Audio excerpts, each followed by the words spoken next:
உலகத்தில் பூவெல்லாம் உன் போல அழகில்ல. நானும் உன் அம்மாவும் பண்ணாத தவமில்ல.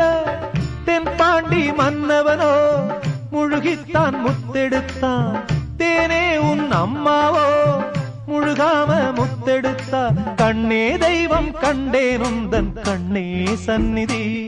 ஓ முத்தம் பட்டு எச்சில் பட்டா கொஞ்சம் நிம்மதி.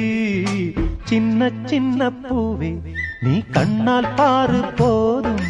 தொட்டு தொட்டு பேசு என்